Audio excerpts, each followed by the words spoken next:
Marriage is a magnifier. It's either going to magnify the good or it's going to magnify the misery. But it itself will not correct the issues that already exist in a relationship. And boy, are there some issues people are facing when it comes to being married. But not because marriage is bad. As far as I'm concerned, marriage is an amazing, beautiful thing that I honestly believe more people need to embrace. But that's only when you marry the right person for the right reasons and you have the right foundation in place to have a successful relationship. Now, the reality is that I would argue most people have married the wrong person. It's just an unfortunate reality. And to be more specific, a lot of women have married, and I have to use the word, knowingly married the wrong man. Now, I say knowingly because deep inside, when I sit down with these women, divorcees, even women currently in their marriages, it's not that they never knew that there was issues, not that they never sensed something was wrong, but they wanted to believe in the good. They wanted to believe things could get better, or even worse, they thought things could change. And that's the issue here. We've got to start understanding that we cannot try to go from relationship to marriage, sweeping under the rug the issues, thinking it's going to change or get better, thinking that man will now magically figure it out after you decide to marry him.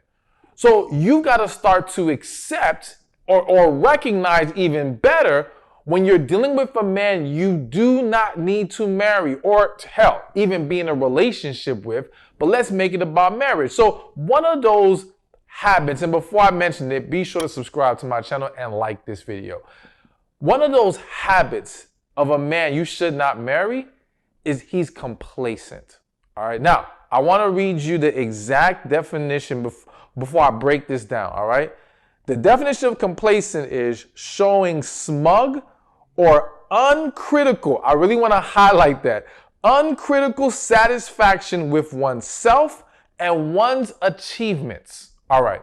So you heard me mention how women a lot of times get married thinking or hoping for things to change, not understanding that they're dealing with a complacent man, a man who does not see the need to change. And let's not even use the word change. He's not even seeing the need to grow. He's not seeing the need to evolve. He thinks where he's at is not just good enough. There's not a damn thing wrong with it. Notice, because he's complacent. He has uncritical satisfaction. He doesn't hear a damn thing you have to say about where he is. And I've seen so many women really convince themselves that they will be able to pull this man out of his complacency and make him into greater, or I can show him or motivate him to reach his full potential. But if he is complacent, he sees no need to go higher than what he is. So here's one example. I remember doing a quote on IG recently about, would you marry a man? And I said $40,000, okay? Would you marry a man who's making $40,000? And I said the words for the rest of his life, all right? And I did that for a reason. And I got a lot of responses from women saying, oh, as long as he has the right mindset, even though I already told you it's capped at 40 grand, right? If he has the right mindset, he has a plan in place. I also heard, oh, I can help him to get better. A lot of the women who voted yes, they would take that man, took him with the condition in their mind that it still would change. Rather than accepting the reality, he does not want to change. And we've got to realize, and this is not just a woman thing. In life, I have learned certain people are not wired to desire more. Certain people don't have that level of ambition, all right? They are literally okay where they are. And I'm not saying this to talk down on these people or to make them seem bad or evil, because I'm going to explain how complacency isn't always this horrible thing when you look at it from a different perspective. But I've met people who can make the same amount of money every year and it's a low amount or what may be considered low to many. But to them, it meets their needs. They're okay with it, all right? And this is where you got to start understanding where it's not even just complacency anymore. It's they're content. They are literally content with where they are. And when you try to get with a man like this, even more so marry him, you've got to really ask yourself, am I okay if this never changes? Am I okay? Can I be content with his level of contentment? Can I accept where he sees his peak, not where I want to drag him to? Because if you catch yourself or put yourself in a scenario where you're trying to drag him past the complacency, past that place of being content, you now will create an unnecessary burden on yourself and be extremely frustrated because you're essentially dragging him kicking and screaming. And on his end, he will develop a very strong resentment because you are not accepting him where he is. And again, if you think marriage is going to make him step up even more, well, hell, we're going to have maybe kids one day and this and that. No. If his mind, if his wiring says this level's okay, you got to either, again, can you take it for what it is or no? So if he is complacent and you know you want more than what he is accepting, this is not a man to marry. This is not a man to entertain. And you've got to really understand and accept that. Now listen, I do think that a man can change. I do think that there are men who meet women and they are inspired. But I do believe that those men who want more, they already have something in them that wants it. Sometimes they need a kick in the pants. Sometimes they need some good encouragement and support. But they already have a wiring within that says go for more. And so this is why it's very important to evaluate it from that end of, okay, how are they really built? But it's more important that they find this within themselves, because now here's the other problem. If this is a scenario where you can help push him, if you are the only thing that helps get him to the next level, then now you put the burden on you to always have to put him on your back and get him there. Like, don't get me wrong. As a woman, when you get with the right guy, I do believe, as I said, marriage can magnify, and it can magnify the good. And if he has that work ethic, that desire, that ambition, you can magnify it. But if you are the only source of what motivates him, it's not his purpose, it's not a desire for self, it's nothing else but you, then when you want a day off from having to push and motivate, what's he going to do? Slack off now? Now he doesn't have it in him? When you're not staying on top of him and saying, you got to do this, you got to do this. Like, you don't want to have to deal with that forever. Now, listen, if you're going to tell me that's okay for you for the rest of your life to always be the one pushing, all right, cool. Do your thing. But what I have seen is that women don't mind giving a push, but they don't want to have to carry. You understand? They don't want to have to continuously carry this man. So to wrap this point up, if he is complacent and content and you are not accepting of the level that he has embraced in his life, that is not a man you should marry. The second type of man you should never marry is a man who is bad with money. So there's a few ways to look at this, all right? But let me start off by saying, I think we all know and can agree that finances is one of the biggest contributors of divorce. But I think what people don't understand is it's less about not making enough money. Like, a lot of people don't have, I'm not saying everybody, but a lot of people don't have I don't make enough money issue. They have a money management issue, all right? So, for example, I remember this couple, they were married, and they was always broke. Like, these folks stayed broke, right? But at the time, both the husband and the wife had low paying jobs. And then at one point, it was just the wife working, okay? And then time goes on. They're pushing along. The husband finally gets a good job, all right, paying good money. The wife doubles her salary. And I'm thinking, okay, they made it. They're good. No more problems. Guess what? They were still broke, all right? Like, nothing changed. They were still paycheck to paycheck.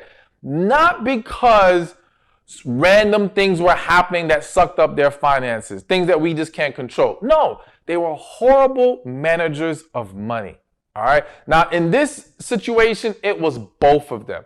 But if it's both of you, then it's a big-time problem. But when evaluating the type of man you should be entertaining, you've got to look deeper than how much is he making. It's how does he handle his finances?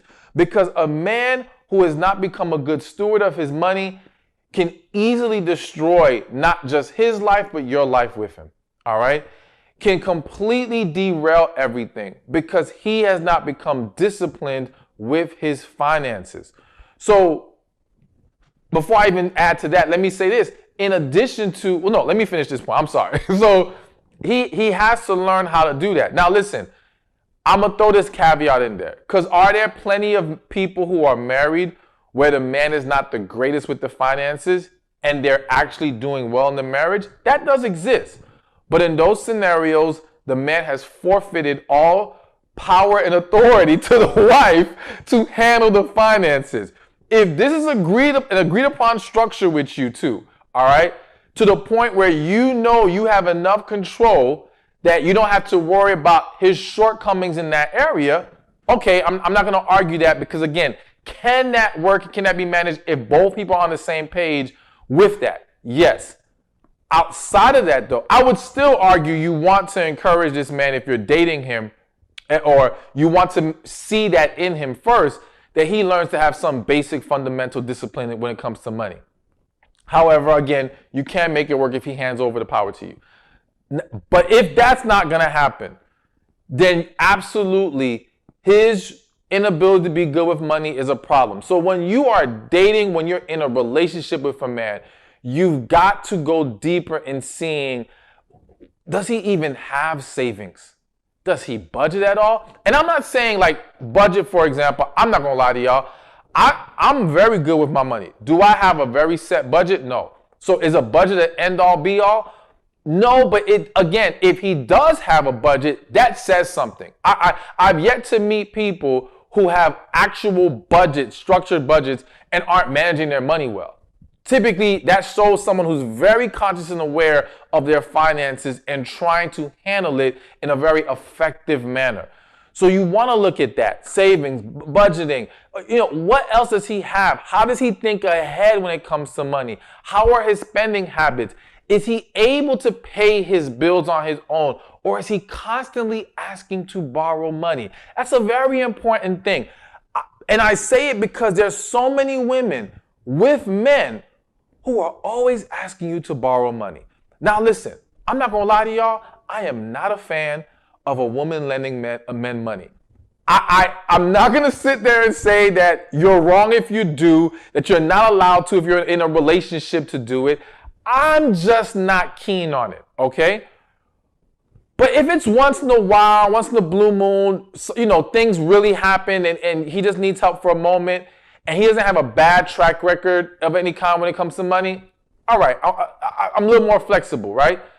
But when you're starting to see a pattern where he's always needing to borrow, this shows you this man is not properly managing his money. Plain and simple. And again, you cannot overlook that. But I'm going to go a step further. It's not just money management. Is he too stingy with his money? Because here's the other thing women don't consider, or some women aren't considering. I've seen women get excited about dating a guy. Let's say the guy is a doctor, okay? And he's making over $200K a year. But what you don't know is he ain't spending a dollar on your body, okay? As far as he's concerned, his money is his money, all right? Do not assume because he is a doctor, because he's a high earner, that he's going to be a generous man, or he's going to be a man willing to pour into you financially in any kind of way. That is not an automatic, all right? So I've seen women get caught up with men who have money, but who are very stingy. And I have seen the stress, the frustration, the animosity it creates in the relationship. You could argue it's even worse than being with a guy who's struggling, because him struggling and unable to pour into you financially, there may be some sympathy there. There may be some more patience, because like, oh, okay, he's broke, or he doesn't have it right now. Okay, fine. But when he got it, you know he has it, and he's still not giving it to you, oh, you're going to feel some kind of way. You're going to feel pretty salty, all right? And I would argue, this is my perspective, I would argue that if he has it, he is very well off, and he goes as far as asking you to pay 50-50 on bills and stuff, he's not in love with you. Plain and simple. So he's damn sure not a guy you should marry. Just from, it's not even about the money. It's what his stinginess means, all right? To be stingy in a relationship to a woman you say you love, something's wrong. Something's off there, all right? So bottom line, if he is a bad manager of money and he is stingy with his money, this is not a man you should marry. So now that brings me to number 3, which perfectly piggybacks off of the last point. And number 3 is he's a selfish man. All right. So I don't want to put out the wrong information. I don't want to say this person's name just in case the story is false, but I heard recently a story of a celebrity who divorced their husband. This is a woman that divorced their husband because the way the story goes is that she used to, when she went to the store, buy the husband like their favorite cookies. I don't know if that's exactly what it was, but I'm just work with me here. She would always buy him his favorite cookies, okay? She would be considerate of him. She would think about him, all right? And then 10 years into it, one day, he had to go to the store for her. And when he came back, he didn't ask her if she needed anything. He didn't get her a favorite thing. Essentially, he did not think and consider her, all right? So I guess we can make this, he's selfish and he's inconsiderate. And that was the straw that broke the camel's back. Now, granted, I'm sure in that scenario, there was plenty of signs of being inconsiderate and selfish leading up to that. But that was the moment that hit her, that made her realize. And I think it's important to understand when I say it was 10 years of him probably acting out this way, but that one moment that hit her, because what I've seen with a lot of women is this pattern of overlooking the selfishness. And I think partially it's because women, whether they're in love or they want to make this work, can become very giving or try to be very giving, but to the point where they become blind to the fact that they're not getting, all right? And so now in doing for this man, in trying to accommodate him and being so focused on that, and don't get me wrong, you should be giving. You should give to the fullest. So do not stop doing that, but give with your eyes open. Do not become blind, all right? Give with the awareness of, is this being reciprocated or not? And so a lot of women miss the fact that it's not being reciprocated. And sometimes they chalk it up to, well, he's just a man. You know, I think sometimes there's this idea that men are just in general inconsiderate beings, okay? Now, I'll acknowledge that I do think to a certain degree, we're not as detailed as women, to the point that we may not catch the little small things that help us in those little moments do something special. Whereas with a woman, you guys catch everything, so it's easier to be even deep. There's a deeper level of consideration because you have gathered more information through your ability to capture all these little details and things going on. Men aren't as in tune typically. But to be flat out selfish and inconsiderate, that's not a man thing. That's a you're dealing with the wrong man thing. All right? And this is again where you really have to understand these are not things you're going to be happy with in the long run. So even if you want to say initially or while you're in the early stages of your relationship, oh, it's not a big deal to me, I don't need much. Okay, but will it not be a big deal to you in year 2? Will it not be a big deal to you in year 5? All right, and again, what did I say in the beginning? Marriage is a magnifier. It will magnify the good or it will magnify the misery. So if he is being inconsiderate and selfish in the relationship or in the dating process, he's not going to get better when you marry him. He will only get worse. You will only condition him to thinking this is acceptable behavior. So you've got to nip it in the bud as soon as possible. You've got to pay attention to, is he selfish? Is he inconsiderate? If he is, that's not a man you should be trying to marry. Hey, thank you for watching this video. Be sure to check this one out right here, and I'll see you there. So, when I do these videos, I love to give quotes. And I was searching for a quote for this video, and I stumbled on one that I thought was just like, this is perfect. Okay? So I want to read this quote. And it says, a strong